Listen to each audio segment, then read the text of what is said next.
Welcome to Never Shut Up. I'm your host, Marcellus Wiley. Glad you guys are going to join me on this journey today to learn and unlearn. But I got somebody riding shotgun with me. He's just a 6-time Emmy Award winner and founder of Brenkus TV. My man, John Brenkus. Big John's in the house. Looking amazing as usual. How you feeling, brother? I feel great. I feel extra handsome today for some reason. I don't know why. Probably because the norm is so low that extra is just getting us to where we need to be. Let me stop messing with you, man. I'm feeling great as well. The kids are back in school, so life is normal, as I can say, but it's just a lot going on, man. Excited for our launch, excited for this show, and everybody and their responses has been tremendous so far. But we got to get into this subject right now because on this show, we're going to use the world at large to really go into our personal lives so that everyone can feel that experience. I think that is going to be an amazing journey for people to relate to the topics that we're all digesting, we're all hearing about, and then trying to learn the life lessons that come from those headlines and those big topics out there. And the first one is Brett Maher and the San Diego Chargers. What do they have in common? A Los Angeles Chargers. Look at me, I'm going back, way back to where I used to play, Lord, when the money was coming in from them. But the Los Angeles Chargers and Brett Maher have something in common. We're talking about a kicker who missed 4 extra points, right? You're expected to make those, right? You're expected to do your job, which is just go out there and get the ball through the uprights. And the Los Angeles Chargers, when you got a 27-0 lead, you're expected to go out there and finish the deal. Both of these things collide, and I want to personalize it with you, John, and ask you, give me the John Brenkus moment when he was a Los Angeles Charger in his mind, or a Brett Maher in his mind, where he had the lead, he had the expectations, he was supposed to do it, and he lost it. That's fine. Dude, I can go through so many stories. It's ridiculous. I'll give you a couple quick ones. If I go to high school, right? I'm an A student. I'm doing really well. I'm in the student government. I'm like, dude, I'm just like acing this whole thing. I get into an English class, AP English senior year, and I'm just crushing it, right? I'm crushing life. And her name was Mrs. Savage. It's a great name, by the way. Oh, yeah, that works. It does. Miss Savage was savage because she, you know how like you walk in, you're like, hey, I got this all figured out. She's like, hey, we're going to do a test on Beowulf, a little bit of an essay test. And I'm like, all right, bring it on. And she gives us an essay test on it. I write my answers, and man, these answers are good, and I'm knocking it out of the park. She comes back and gives me my test. And you know what she gave me on it? An F. And I go, do you know who I am? I'm an A student. You can't give me an F. She said, do you want to know what? You read the Cliff Notes and nothing else. And I can tell you deserve an F. And I'm like, this is the very beginning of my senior year. I'm not in college. And in English, I now have an F. And I'm like, all I had to do was read the book. All I had to do was write an essay. I read the Cliff Notes and my answers were so like rote and predictable that she called me out on it. And I was like, man, I blew that one. Yeah, man, you took the easy way out. I tell my son all the time, man, if you skip a step, it's going to come back to remind you that you skipped that step, right? Like, it's just crazy. Like, we all want to take shortcuts. We all want to get there as fast as possible. The fastest, shortest distance between 2 points is a straight line. But we know life's a roller coaster. We know that life will take you left, right, backwards, and forwards, all in the same breath. And it's interesting, when I saw these two things, they really landed in similar places for me. A guy who is missing kick after kick. And these are standard issue kicks, right? But in his head, he started to connect them. I know how it goes when you have positive momentum and negative momentum. You think that, okay, you missed the first one. Oh, something was wrong with my pregame routine. I'm fine. Then you missed the second one. And instead of you realizing they're not connected, they're independent, you blame the second miss on the first one. Oh, you connect them, and next thing you know, you got a third miss. You think that they're all in sync when they're all independent actions. And that's what the Chargers didn't realize. That up 27-0, yeah, that sounds amazing. 27-0. But in football, we know the math is rigged. That's really only 4 plays. And in your mind, you got to realize that that team can get 4 plays in sync, connected to get 28 points and end up taking the lead. But for me, my Brett Maher Chargers moment is similar in the academic world. I was at Columbia, and I remember registering for my classes, and something popped in my head, probably some pretty girls' images, but something told me, John, that, you know what? It's your first semester away from home. You got to get acclimated. Not only you playing ball, but you're cross country. So only take 12 credits this semester. You know, even though the average is 15 and a half, take 12, get used to how it roll in New York, live a little, live a lot. And then, you know, next semester we'll pour it on. Man, 12 and a half that first semester. Second semester, I think I did 13. So I'm already down, right? I'm down like the Jacksonville Jaguars in this equation of my registration, right? Right. My credits, I'm like, all right, second year. Now I won MVP in football. Girls are loving me even if they don't know me. They just heard of me. And I'm like, all right, this one I'm going to take 14. I still haven't even taken Columbia average in terms of the credits. Well, you fast forward, me skipping steps. I got to a place where I was down like an entire semester and a half. And they were like, Marcellus, Dean's office. I was like, what's up? I'm not John Brenkus. I ain't get an F. I ain't read the Cliff Notes. You know, I'm okay. And they were like, yeah, you're okay, but you're way behind. So long story short, I had to take classes outside of Columbia to try and catch up.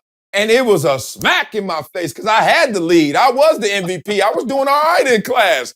And it all went away, man. So it didn't look good for me. Like, you look kind of good over there right now in that hoodie, bruh.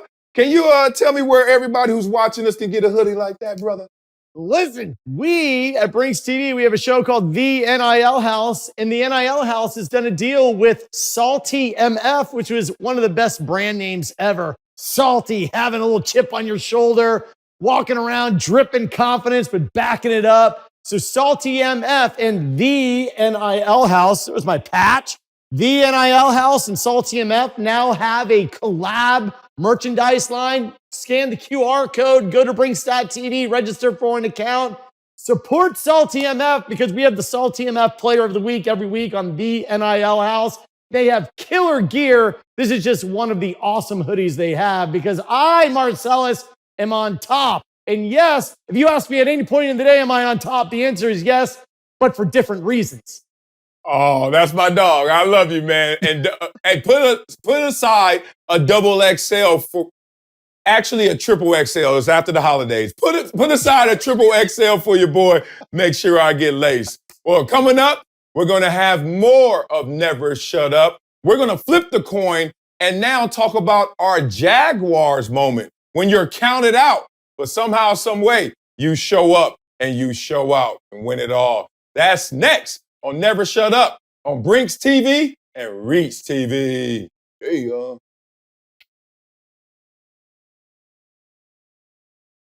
Welcome back to Never Shut Up. Marcellus Wiley over here sharing the damn armrest with John Brenkus, my co-host on Never Shut Up. Hey, John, we got to flip this coin right now because the last block we talked about the Chargers blowing the lead 27-0. We talked about Brett Maher. Oh, you just forgot how to kick in the biggest game of your life so far in your career, right? But there's another side to that coin as well. And let's call that the Jaguars moment. And that moment is when you're counted out. Yo, it's 0-27. And all of a sudden, you find a way. You find opportunity. You start to navigate yourself to not only a place where you catch up, but you're victorious. So in your world, in your life, Give me your Jaguars moment when you were counted out.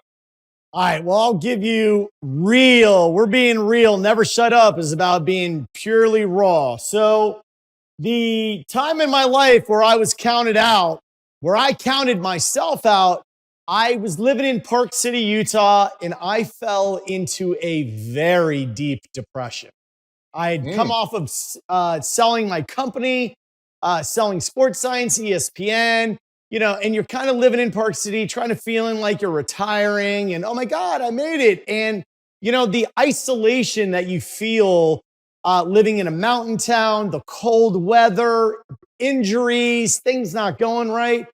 I spiraled into a deep, deep depression and I was flat out suicidal. So much so, I had a noose tied around my neck. I was ready to woo! do it. And my dog, Zeppelin, came to my rescue, literally pulled on my pants, on my jeans, and literally was going crazy, wouldn't leave me alone. And I, like in my suicidal funk, was like, what am I doing? I literally picked up my phone, called my mom. I said, there's something wrong with me. I am like mentally lost. I then went Mm, through a battle. I mean, I'm telling you, a battle to get out of it. I went to 6 different psychologists and psychiatrists, finally found my answer, finally found the way, and never since that day where I found Dr. Sendy, who is actually in Virginia, he led me down the right path. We found a solution, and I have never been depressed a day in my life from that moment forward. And I am so grateful for the angel Dr. Sendy who came down and really was able to demonstrate to me that depression is not about being sad. It's about the way that we are constructed as humans having thought loops. And people get caught in thought mm, loops and mm. they can't get out of their own way. And that's why you see people who seem like they're perfectly fine, but inside their head, they're just looping and looping and looping. And they try to quiet those voices. And unfortunately, look, mental health, suicide, it's a real thing. And I counted myself out and I consider it my greatest blessing and greatest victory that I went to and had to march through the valley of darkness to get where I am today. Man, what an amazing story. Talking about almost a resurrection, it seems like a sort, just because you were really down. Like, that is a low point. And I'm glad you highlighted the thought loop process. And that's why I think this show is so important in terms of never shut up and expressing who you are to the world, as the world seems like it wants to suppress those who have messages that are different than the norm, than the mainstream, right? Than the narrative. When you suppress it, all of a sudden you get stuck in your echo chamber, right? You only deal with those that are like minded like you. You got to go cross the aisle. You got to make sure you have a healthy respect for the other person that you don't know. Because those thought loops are what get people in trouble, right? You start thinking that everything is as bad as you're thinking, but that's not really your circumstance or reality. It's just your inner thoughts just spiraling out of control. Man, you took me to a couple of places. I think in general, my Jaguars moment was when I first had conscious thought, let's say 5, 6 years old. And the narrative was, oh, I wouldn't make it to 18 where I'm from. Oh, the narrative was, you're not going to do anything with your life but get a job, not a career. Work at the light company, at the telephone company, stuff like that, which were good jobs, but no careers. You're not going to college. Like when I first started to hear that, and it was pervasive, I was like, ooh, I can't internalize that. So I was counted out, I guess, by the statistics for just being a black man in Compton, it sounded like. And I easily was able to navigate around that because I put myself on a positive thought loop and I started thinking for myself and cheering myself up. I was my biggest cheerleader. Like in this world, we always look for someone. When you have on a nice outfit, you walk out the house, go to school, you're waiting on the compliments. But I started to rig the game. I was like, nah, as soon as I put it on, I got to know it's fresh. I got to know I'm somebody. I can't wait for you to give you that power. I got to take that and have it in my own control. So my bigger moment that is a real moment was when I was in San Diego. And it was my second year in San Diego. My first year went amazing. I broke my foot, made the Pro Bowl, balled out of control, had my best season. Didn't practice one day that year, but still, I rose to the occasion. But the next year, it was interesting because that next year, I got injured. And I was like, oh man, what am I going to do? Everyone was counting me out. And even by the numbers, it was a little less than my best, but I responded. And that was like my Jaguars moment when they were looking at me like, okay, we don't think Wiley's going to be good anymore. I was. Broken foot, torn abdominal wall, still out there balling. So in terms of sports, that was my moment where I thought I was going to be down and out, but I was just down to get back up. John, you got to give me a little more about what you went through in that moment. Like, is there an isolated moment or thought that just really can visualize for all of us what it was to be that depressed? Man, the darkness is very real and it's inside all of us. It's hardwired that in the looping and looping and looping and the conversation that we're having as a society about mental health, for whatever reason, there's like this stigma to it that, oh man, you need help. You are not healthy mentally. If you say, my God, I suffer from mental health issues, people can look at you like, oh my God, that's what's wrong with you. And therefore, something like depression, which is just a thought loop you can't get out of your head, you don't share it with anybody. You feel embarrassed about it. So for me, it really all about that moment of darkness and really reaching the ultimate darkness where, my God, I want to kill myself. It for whatever reason makes sense when it's that dark. And the hope that I can give to people is, listen, there is hope. There are hotlines, there are friends, there are family, there are other people. Talk about it. You have to tell people, I'm not thinking right. And I know I'm not thinking right. And I know I can't find my way out all by myself. And once you express that, then you can solve the problem. If you keep it inside, it's really a formula that can end quite badly. Yeah, man. I think the easiest way for people to digest mental health is to think of it as much as possible like physical health. Like you have to take steps to be healthy physically, right? You got to have some discipline in terms of what you eat. You also have to go work out. You have to go to the gym. So you got to go find resources that will strengthen you mentally, whether it's a book, whether it's a better circle of friends, whatever it is. And then when you're in there, you got to apply yourself. Like to your mental health, you have to be dedicated to giving yourself better thoughts, purer thoughts, more uplifting thoughts instead of just, all right, I'm going to sit on the couch and just get fat physically. Mentally, if you don't do anything and let this world just invade your mental space, obviously it's going to go do some damage. Well, we're going to come up and our next topic is going to be about Lamar Jackson and Lamar Jackson, how he bet on himself. That's going to be the next topic on Never Shut Up. John Brenkus, Marcellus Wiley. See you guys in a second.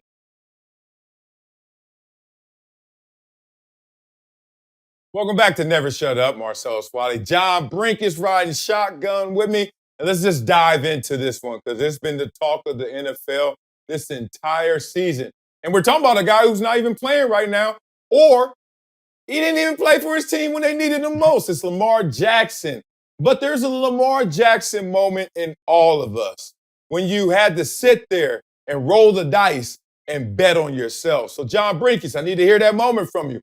When were you betting on yourself?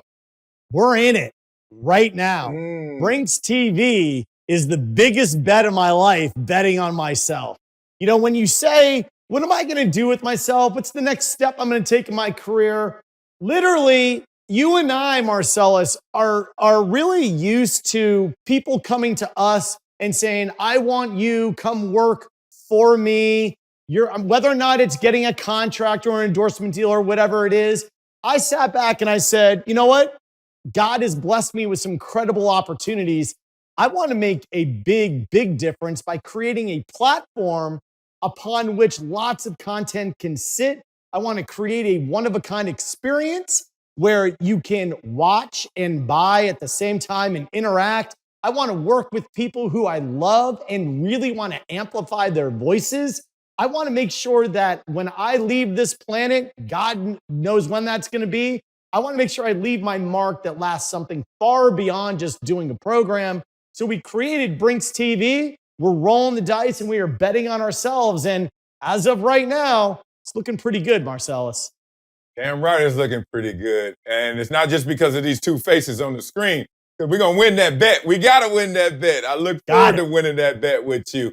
Oh, man, this takes me back to my high school senior year. And I walk into the counselor's office, and I had some recruiting trips. Obviously, I was getting recruited by big D1 schools, and it was the talk of the school, right? But I still was uncertain what to do with my future. And I remember going into my counselor's office, Jerry Wood, and Mrs. Wood was like, Marcellus, what do you want to do?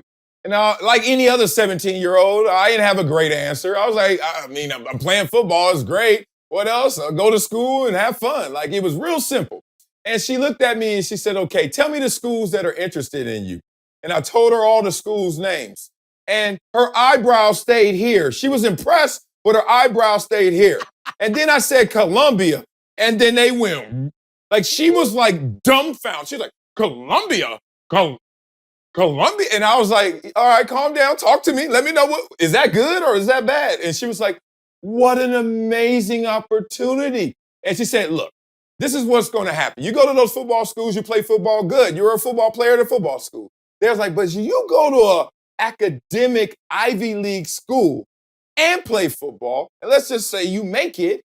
Oh my God, Marcellus, do you know the alumni base? Do you know what you're going to learn in curriculum? And do you know what you're going to be exposed to? And she had me hook, line, and sinker. I was like, I never thought about it like that. So I get a lot of credit for this like masterful decision to like go against the grain and go to Columbia. But it was really as simple as I walked into my guidance counselor's office with a bad answer, and she edited it. She corrected it. And she said, nah, I think you need to look at it like this. And once she steered my vision in a different direction, that changed my paradigm. That changed my mindset. And I looked at everything else differently. I said, Columbia gives me a high safety net, whereas these other schools don't. And I don't want to be thought of as the typical athlete or the dumb jock. I'll tell you what, Marcellus, that story is amazing. I think the takeaway, just between my story and your story, is bet on yourself. If you're not willing to bet on yourself, no one else is going to bet on you. So might as well roll the dice on your own. Yeah, I mean, you got to be a leader. If you want, it's almost like how respect. You want people to respect you, you got to treat them with respect. But you got to start with yourself. And it's funny because a lot of people don't show self-respect, but they want respect. You ever go to somebody's house and they house a mess and they talking about take off your shoes? You like, it starts with you, brother. Like I will do it, but trust me, I'm dog cursing you in my head right now. Like my shoes gonna get dirty coming in your house, so I am gonna take them out. So it's just hilarious, man. But all things considered, all things said, John said it best. Roll those dice and bet on yourself. Well, there's more to Never Shut Up coming up. We're gonna get deep. We're gonna talk about what winning in life looks like to you and define success. Woo, we about to really dive into the deep part of the pool. All that and more coming up. You're watching us on Brinks TV and Reach TV.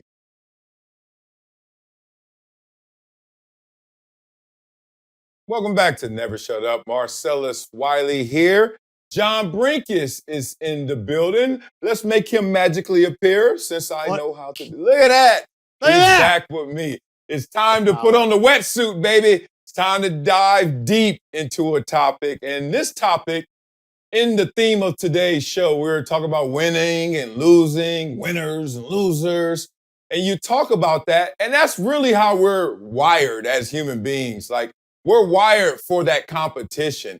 And I always talk from the point that competition really starts with yourself. You got to compete against yourself. Then you can compete against your teammates, as I would call it. Those in your social circle, those around you. And then you got to compete against your opponents. That's the world at large, the people you don't know, the people that look different than you, people who went to different schools but want the same thing as you. But it all starts with the competition within. That said, we're going to talk about what winning in life looks like. And it looks different to so many people in so many ways. But John Brenkus, tell me, what does winning in life look like to you?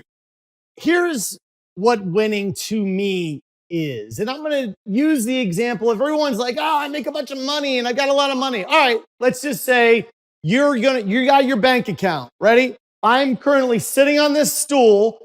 I am looking into a camera and I'm talking to Marcellus Wiley. Now let's go to my bank account. Let's say I have $1.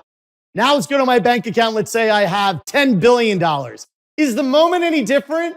It shouldn't be, because that's irrelevant, because it's outside of the moment. So for me, winning is all about being in the moment.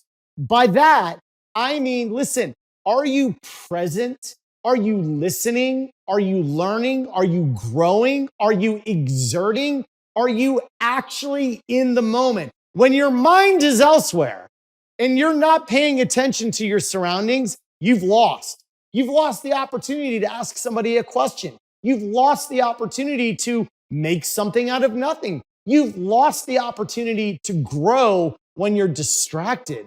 So being present is winning. And what that does for me, Marcellus, is it allows me to say, am I learning, growing, stretching? Do I love the people I'm around? Am I a positive asset, or am I a liability to this moment?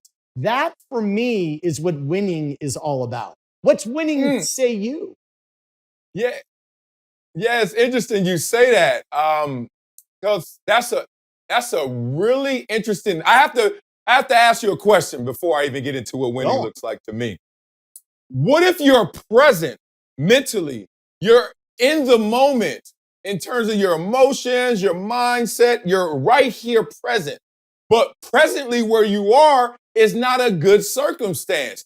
What if the rent's due? What if you live in like under the freeway? Like you're present, but you're not presently in a good place. How do you reconcile that? So to me, the example that you're giving, like you're like, hey, I'm not in a good spot, wherever that is. If you are present means I'm bringing all of me to the moment. I am constantly doing my best every single moment.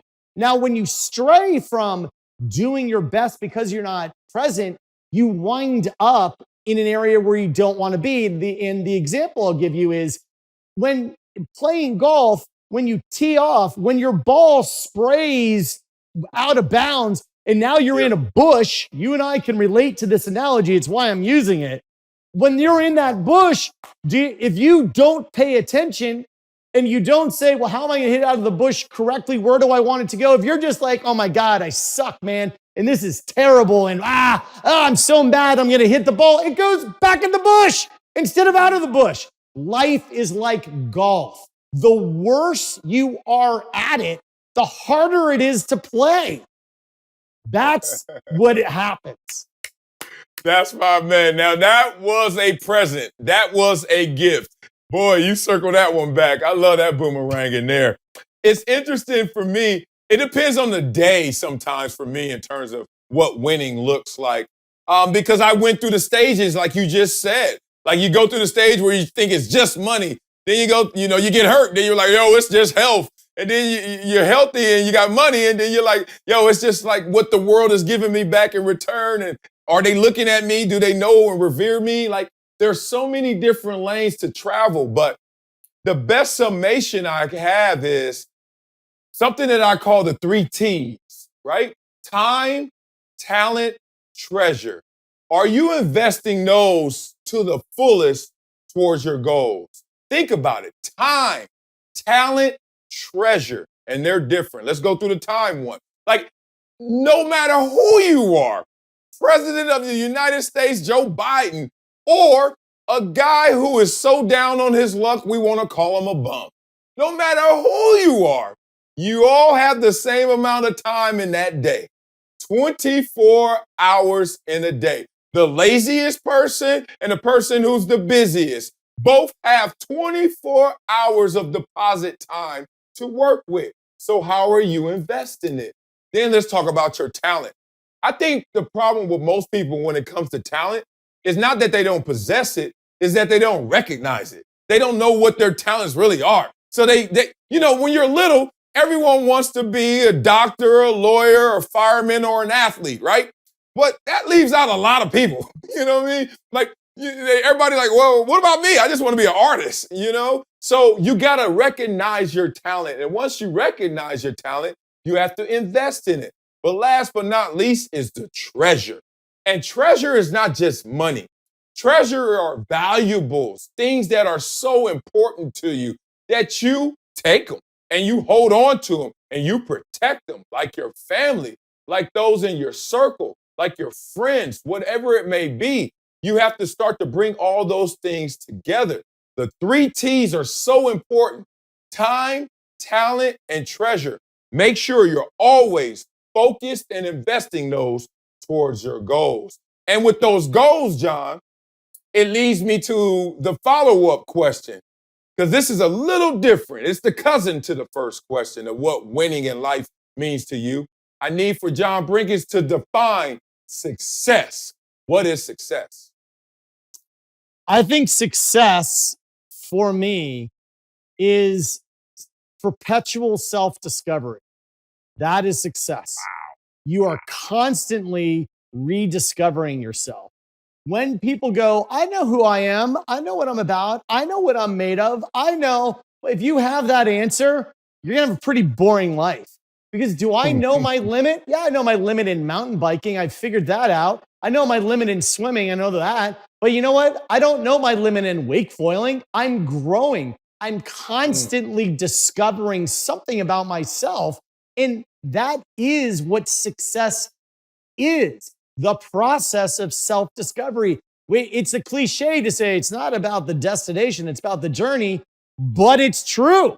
That journey is discovering who you are every single day, pushing your limits, making something out of nothing, giving back to others, and understanding how am I constantly refining myself. That is success to me. Man, it's amazing to me when someone could change the label on the package but give you the same thing, because that's what I'm about to do. I term it differently, but it's the same thing. Perpetual self-discovery. What I think it is, if you define success, because I had to pragmatically go through this process. I was the little kid who was sitting there on his bed in his apartment, a 1-bedroom apartment that literally feels like the entire apartment is the size of this studio right now, including kitchen and bathroom. Unreal. And I used to throw the football up in the air. And I used to throw it up in the air and make sure it didn't touch the ceiling, because we had those popcorn ceilings, and all of a sudden it starts snow falling on you. I let it rain. I let it out, right? And it just starts laying on you. You can't see all of a sudden. So you got to get it close, but not too close. But success defined to me were those moments where you close your eyes and you imagine a life. Then you open your eyes and that life is a reality. Those visions that you had closed eye, when you opened your eyes, you actually saw them. You made your dreams a reality. Now, those dreams can be up, they could be down, they could be left, they could be right. There's no quadrant to put your dreams in. This world will tell you, oh, you play ball or you're a singer, well, then you're the top dog. Well, last time I checked, there are CEOs that own the companies that produce and distribute all of that content that athletes owning teams, or you talking about the music and singing. Well, someone owns the label. There's so many ways up that mountain. But defining success to me is simply, what did you envision? And did you make that a reality? Close your eyes, thought about it, wanted it, passionate about it, opened my eyes, went and got it. To me, that's defining success. I love that. And the common denominator between the way I phrased it and the way that you phrased it is that thoughts matter. That's true. And when you think about that, I love this phrase, and I get all quantum physics on people. When you Yeah. say thoughts matter, I'm saying there actually is a duality. A thought seems like something that is intangible, but a thought is actually something that becomes tangible. So thoughts matter. They're not separate, they should be one. That's very zen. That's deep. That's deep. I thought black thoughts matter. And not, let me stop. I thought only black thoughts matter. You know, you better stop playing with me. Oh, man. Hey, you know what's amazing what you just said is that's where it really starts. Like, and people got to understand how to regulate their thoughts. You know, as I say, confidence is just management of self-doubt. Like, you got to know you're going to have a thought that says, you can't do it. And you're like, okay, we're going to have to fight. I'm going to beat you up. Like, people don't compete against themselves. They let one thought get into them and they were like, I couldn't believe I could do it. And I'm like, so you didn't do it? Like, Right. Everything I've ever achieved has come with a roller coaster of doubt. But I look at it like the stock market. I'm going up, I'm going down, but I'm constantly going up, right? Yeah. I'm always trying to build on those things. So in terms of what you really look like, in terms of success, always remember, it's for you. You're the author of your success. Just make sure you write the book and actually apply it. Now let's transition right here to a Wileyism. And John, we're going to change this up because right. I could easily define the Wileyism for you in my terms, in my way, but I don't want it that way. I want to see how it hits you. So I'm going to say the Wileyism and you give me your initial thoughts. I'm ready. Today's Wileyism is goals give the journey a destination. John Brenkus, what does that mean to you? You got to have markers along the way. You can't just say, oh, you know what? I want to go to the moon. I mean, going to the moon, that sounds great, but you got to have goals in between because you got to say, well, how do I get there? Well, I got to build a rocket ship. All right. Well, how am I going to do that? Well, I got to hire people. Okay. How am I going to do that? I got to find great people. You have to have goals that are actually giving structure along the way. You can't just say, I'm going to go to the moon and sit back and say, I'm going to get there. Like, you got to do something. Like, set up their goals in your gates. And I love the image of skiing. And you say, you got your poles in front of you and you got to be able to weave around it. Life is not like kamikaze, like skis are straight, go down the hill as fast as you can. I mean, you got to turn, like, take some time, turn left, turn right, stop, look at the beautiful panoramic view, then left and right, and give yourself poles to ski around. Otherwise, you're kamikazing and you're just going to wreck at some point. Yeah, man, I think it really gives you direction. I love that, what you were saying in terms of thresholds. I learned it like, if you have a goal, you better have 10 micro goals, right? There you go. You got to have little baby steps to get there. And the first time it came to me, my father, I was being overwhelmed with something. I think I was just getting tired of my schedule. Literally, I'm getting up in the morning and I'm going to school for 8 hours. Then I'm coming home and my sister is chilling, like hanging out, like going out front, playing with her friends, riding her bike, playing video games, but not me. I'm getting dressed to go to practice. Then I'm taking an hour to get to practice. Then I'm practicing for 2 hours. I get back home, dinner's cold, and I'm eating it and still got to do my homework. And I was just overwhelmed. I'm like 9 years old. I'm like, dog, am I in the military? What the hell is this, right?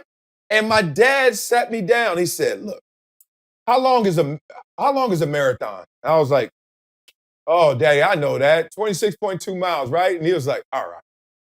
If you take one step, how long is a marathon now?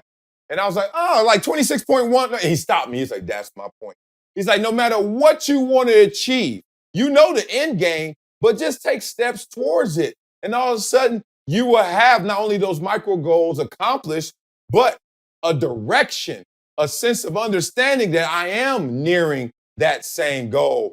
But then it got deeper than that, because when you're approaching your goals and you're like, yo, I can make this happen, you got to make sure you stay in the proper lane so you can have the best opportunity to achieve it. But a lot of times we get caught up in, there's so many opportunities, there's so much green pasture that you forget necessarily your goals and you get swept away in other things.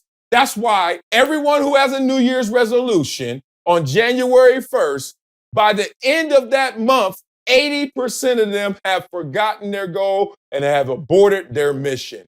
So this is what is important for people to know. Learn the difference between important and interesting on the path towards your goals. Because if you stay focused on what's important versus what's interesting, because that pretty girl's interesting, that night out with the buzz is interesting. Oh man, everything we can do between now and accomplishing those goals is interesting. But you better stay focused, John Brenkus, on what's important. Yeah, I mean, I like to call that the shiny object syndrome, right? Like people are like, I am going to do this shiny object, or wait, what's over here? You're like, you were going this way, dude. You got distracted over here. Wait, you know, the analogies I like to draw from sport and music. Do you know how many people pick up a guitar and they're like, I'm going to learn to play guitar, and they quit so fast because they're like, my fingers just don't fit the fretboard and they can't wait. Dude, stop. Say, this week, I'm going to learn how to play an A chord. That's all I'm going to do. That's it. A, and I'm going to do it. I'm going to let go and then A. Now, that 1 week, you've got the A chord down. Now you learn the D chord and you spend another week. And when you do it like that, all of a sudden, you're writing songs and you're playing solos, but you just got to go one thing at a time. Stay dedicated to it. Make sure you pour that foundation. And once it's poured, hopefully you keep up your practice and you never forget it. That's how you end up winning. Yeah, that's it, man. You nailed it. I just got to add to it because it's a full circle moment when you said that.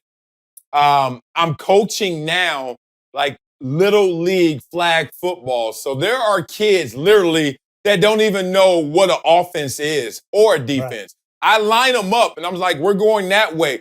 We snap the ball, they don't move or they go the wrong way. And I'm like, this is amazing.